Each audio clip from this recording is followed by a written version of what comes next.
Bom dia a todos. Muito obrigada por estarem aqui connosco hoje, neste dia que é tão importante para celebrarmos o Dia Internacional da Criança com Cancro.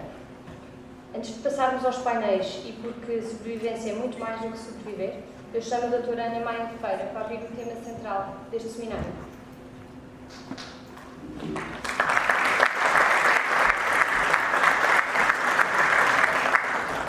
Bom dia a todos, sejam bem-vindos. Eu queria só acrescentar um agradecimento à nossa equipa educativa, coordenada pela educadora Filomena Maia, responsável pela decoração daqui do nosso palco.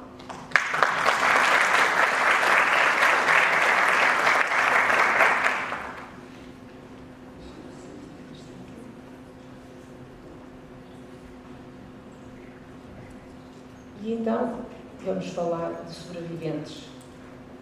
De que sobreviventes estamos a falar? Qual é a nossa definição?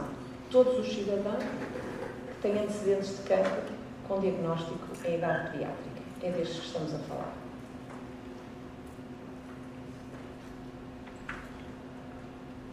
Então, números, não é? É sempre uma questão pertinente. No espaço de uma década, números concretos de Portugal, de crianças e adolescentes até aos 19 anos, temos uma média de 410 novos casos por ano. O Dr. Júlio já falou na melhoria da sobrevivência, portanto, temos uma sobrevivência de 86% aos 5 anos nos doentes diagnosticados em 2019. Precisamos de tempo para perceber quem são os sobreviventes. O que nos dá, fazendo assim umas contas de merceeiro, desse ano, atualmente estarão vivos 350 sobreviventes.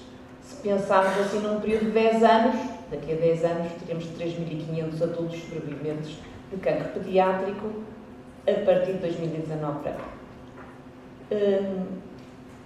Estas estimativas, um bocadinho mais simples, foram analisadas de uma forma mais científica num artigo recente que foi publicado agora em 2024 sobre a prevalência do cancro pediátrico na Europa, e a estimativa que fazem é que haverá cerca de 450 sobreviventes de cancro pediátrico, portanto, entre 450 e 1.240, sendo que 450 naqueles registros que registram só dos 0 aos 14 anos, e temos que considerar que há vários tipos de registro a nível europeu, e naqueles em que o registro é feito dos 0 aos 19 anos, um número um bocadinho maior. Portanto, um número mais concreto e, apesar de ser, ainda assim, uma estimativa. Em Portugal, se formos 10 milhões, serão 12.400 cidadãos portugueses com antecedentes de cancro pediátrico. E então, que problemas tem esta população? Tem vários problemas. Alguns são óbvios e visíveis. Uma mutilação, um déficit cognitivo,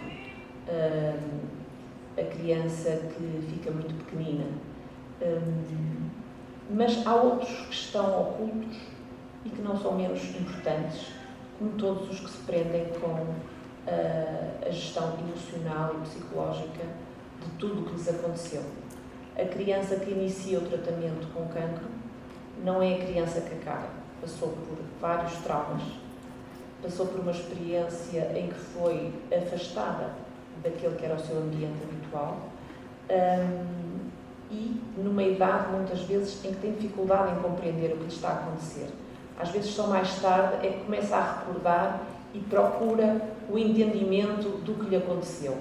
E também alguma dificuldade nesta reinserção na sua comunidade de raiz, de se identificar com os seus pares, porque a história dela não tem nada a ver com aquelas crianças que tiveram uma vida mais descuidada e mais sem pensar no futuro, sem pensar na morte.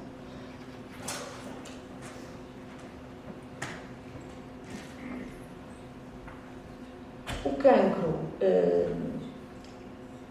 o seu tratamento e às vezes até alguma predisposição que existe na criança, levam não só a efeitos tóxicos no imediato, no durante o tratamento, mas tem também efeitos tardios, efeitos a longo prazo, que implicam que devemos manter esta população em vigilância.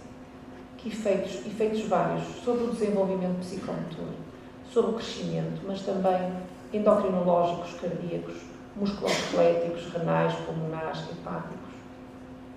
E um outro que também é muito importante é que, pelo facto de terem sido tratados com quimioterapia, com radioterapia, tem um aumento de probabilidade em relação à população geral de ter um segundo tumor.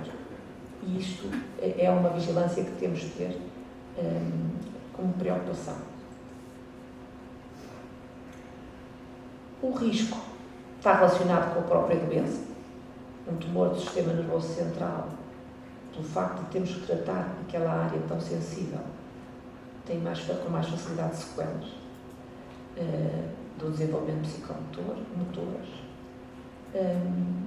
e podem surgir também muitos anos após. A idade ao diagnóstico é importante porque, numa idade mais precoce, as lesões podem ser maiores, por exemplo, numa radioterapia. Os efeitos deletérios mais importantes. Também irmos à procura de presença de alterações genéticas congénitas, sejam elas hereditárias ou não, que possam aumentar o risco daquele cidadão de ter outros tumores. As doenças de maior risco são consideradas os sarcomas ósseos, pela mutilação necessária para o tratamento cirúrgico, os tumores cerebrais, como já falei, e o linfoma de Hodgkin, com uma sobrevida muito boa, no geral, com bons resultados, mas pela exposição à quimioterapia e à radioterapia, muitas vezes com problemas decorrentes desses tratamentos.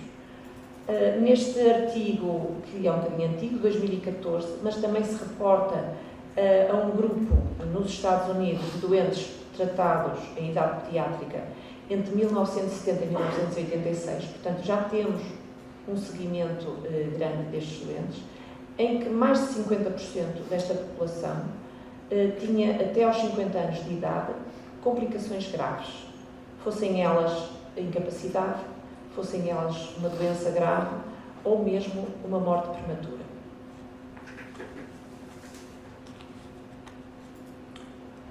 O seguimento, enquanto a criança está nos cuidados pediátricos, no centro em que foi tratada, é mais fácil de ser executado.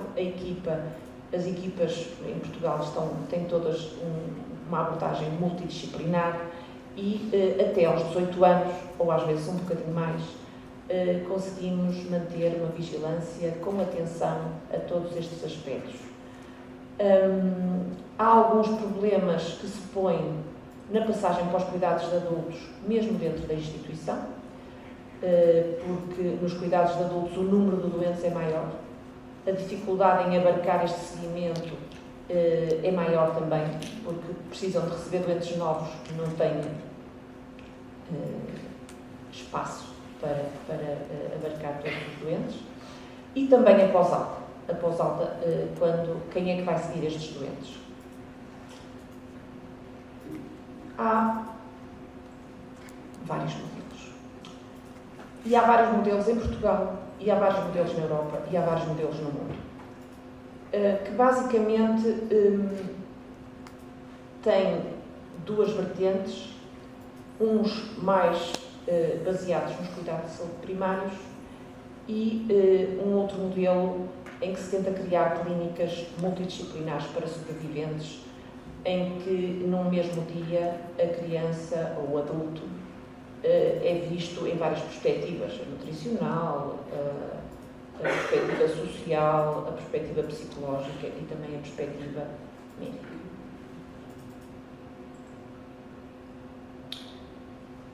Em termos de consenso, o que é que nós temos? É importante uma avaliação médica regular, isso é consensual. É importante que haja um plano de vigilância personalizado e que esse plano seja definido pelo oncologista, que tratou a criança, conheceu os seus problemas e está mais apto a defini-lo.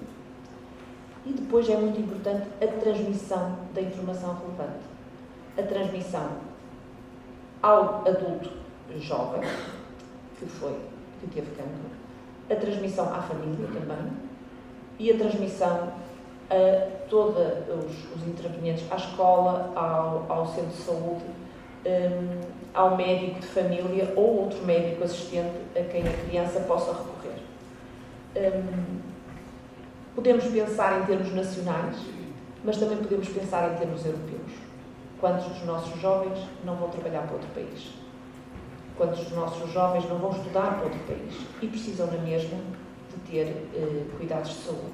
Portanto, se a informação for centrada no jovem, e ele tiver essa informação disponível, ele pode disponibilizá-la em qualquer país onde esteja.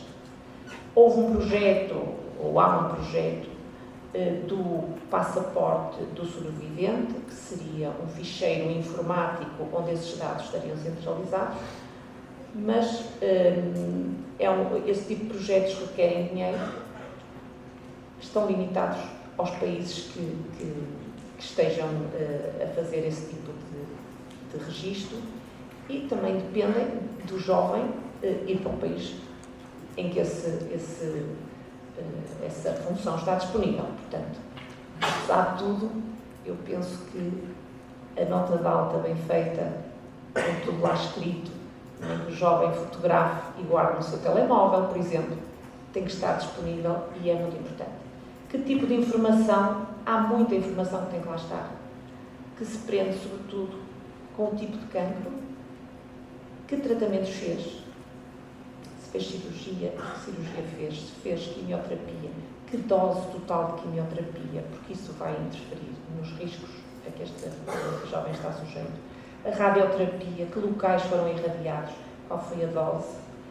Também outras complicações, se teve uma complicação pulmonar e tem, por exemplo, limitações da sua capacidade respiratória. Também outros tipos de tratamento que também têm efeitos colaterais e que possa ter feito.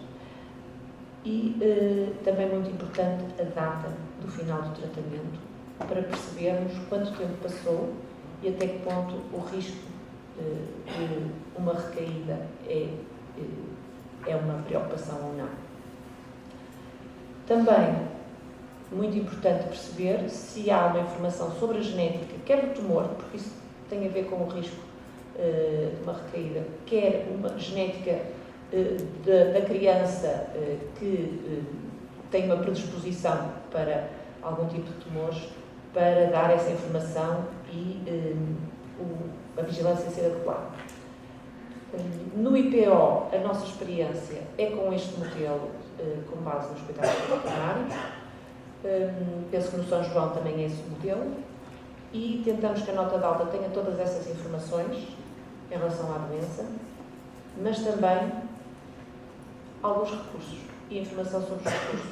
Recursos legais, a lei do esquecimento. Recursos em saúde, temos o Sistema Nacional de Saúde, que, parecendo que não, é um grande recurso, porque nos países onde este jovem precisa de um seguro de saúde para ter assistência médica, o facto de ter tido um cancro em idade pediátrica pode levantar problemas na obtenção do seguro. Aqui temos a vantagem de que qualquer jovem no Sistema Nacional de Saúde, independentemente dos seus rendimentos, tem assistência, pode ter mais limitações, menos limitações. Uma das limitações é o jovem que não tem médico de família atribuído. É muito difícil fazer uma transmissão de cuidados quando isso não está assegurado. Mas, por exemplo, noutro tipo de necessidades, a aquisição de uma casa, esta lei do esquecimento pode ajudar bastante. Também recursos académicos, ter o conhecimento de que há um contingente especial para concurso para acesso à universidade. Esta informação também é dada na nota de alta, nós fazemos uma notinha sobre estes recursos e também a ligação, o Children's Oncology Group dos Estados Unidos tem um documento que está disponível na internet sobre as orientações para o seguimento destes doentes, que serve também de recurso para saber o que é que tem que fazer e que também nos serve a nós de orientação. Portanto, todos estes aspectos devem ser transmitidos. Depois, relembrar que estes cidadãos têm recursos na comunidade. O primeiro recurso é o grupo de pares. Eles conhecem, teve problemas semelhantes e muitas vezes organizam-se para fazerem a diferença, para serem importantes para os outros que têm cancro pediátrico, para organizarem movimentos cívicos a favor disto ou daquilo. Recordo o nosso grupo de veteranos, orientado pela Liga Portuguesa contra o Cancro, que faz o apoio aos doentes internados, os Barnabés a Acreditar, que também fazem um apoio excelente às crianças com cancro. A escola pode ser um problema de integração, mas também pode ser um recurso e ajudar a retomar a atividade habitual e o grupo de amigos. Numa fase mais avançada, os colegas de trabalho e o patrão, como é que se estes estiverem informados, poderão ajudar? Os profissionais de saúde, obviamente, voluntários, outro tipo de apoios, são, às vezes até o padre da paróquia pode ser uma pessoa importantíssima neste apoio. Não está aqui por um motivo importante, a família, porque a família, não nesta definição em que eu utilizei, mas numa definição mais alargada, é também uma sobrevivente do cancro. E as famílias sobreviventes de cancro são famílias especiais, em que estes recursos que eu falei sobre o doente também se aplicam. Aplica-se o patrão, aplica-se os recursos da comunidade, aplica-se o grupo. Muitas vezes são eles que criam grupos de apoio informais para outros pais.